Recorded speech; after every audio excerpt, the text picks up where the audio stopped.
నమస్కారం. మీ విశ్వసనీయ వార్తా వేదిక MSc news Telugu.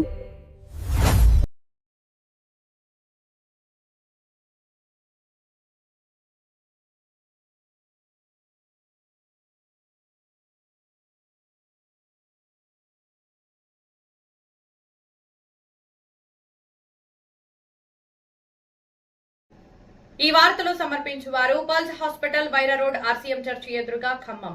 Doctor Anwar MD general medicine, diabetic, general surgery, kidney dialysis, ఎముకలు డాక్టర్ అందుబాటులో ఉంటారు.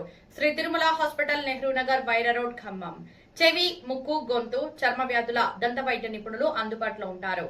శ్రీ చరణ్ గారి ఆధ్వర్యంలో, శ్రీ భాస్కర్ గారి ఆధ్వర్యంలో ఖమ్మం. వైరా రోడ్ లో స్పర్శ neuro emergency hospital, doctor Apparao neuro physician అందుబాటులో ఉంటారు.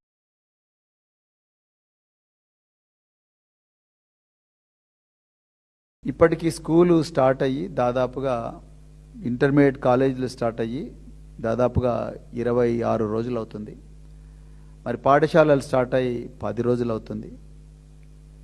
ఇంతవరకు పిల్లలకు పాఠ్య పుస్తకాలు కొన్ని చోట్ల నోటు పుస్తకాలు తప్ప చాలా చోట్ల కూడా యూనిఫామ్ కానీ, అదేవిధంగా మరి పీటీ డ్రెస్సులు కానీ, నైట్ డ్రెస్సులు కానీ, బెడ్షీట్స్ కానీ, టవల్స్ కానీ, కార్పెట్స్ కానీ ఏవి రాలేదు. ట్రంక్ బాక్సులు, పిల్లలు తమ వస్తువులు, తమ బట్టలు, అదేవిధంగా నోటు పుస్తకాలు కానీ, విలువైన వస్తువులు, తల్లిదండ్రులు ఇచ్చిన విలువైన వస్తువులు పెట్టుకోవడానికి ట్రంక్ బాక్సులు కానీ, అదేవిధంగా పుస్తకాలు మోసుకొని పోవడానికి ఇవ్వవలసిన స్కూల్ బ్యాగ్స్ కానీ, ఆటలు ఆడుకునేటప్పుడు వేసుకోవాల్సిన సాక్స్ మరియు బూట్లు కానీ, అదేవిధంగా ఫుడ్ ప్రొవిజన్స్, యూనిఫాము ఇవన్నీ ఇంకా అవ్వలేదు.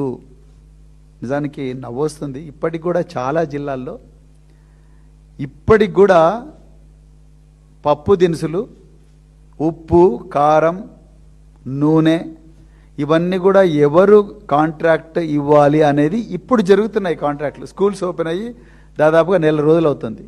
పిల్లలు వచ్చినారు స్కూళ్ళల్లో. పప్పు ఎవరు ఇవ్వాలి, ఉప్పు ఎవరు ఇవ్వాలి, కూరగాయలు ఎవరు ఇవ్వాలి, మటన్ ఎవరు ఇవ్వాలి, చికెన్ ఎవరు ఇవ్వాలి అనేది ఇప్పటికి కూడా నడుస్తూనే ఉన్నాయి కాంట్రాక్ట్లు. అక్కడ కూడా ఎన్నో గడబడులు జరుగుతూనే ఉన్నాయి.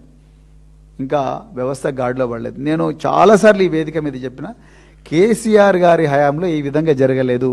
రేవంత్ రెడ్డి గారు, మీరు నన్ను ఏమన్నా పర్వాలేదు, మీరు నన్ను ఎంత ఇబ్బంది పెట్టినా పర్వాలేదు, ఈ మాట మాత్రం మళ్ళీ చెప్తా. ఎందుకంటే ఆ హయాంలో నేను అధికారిని.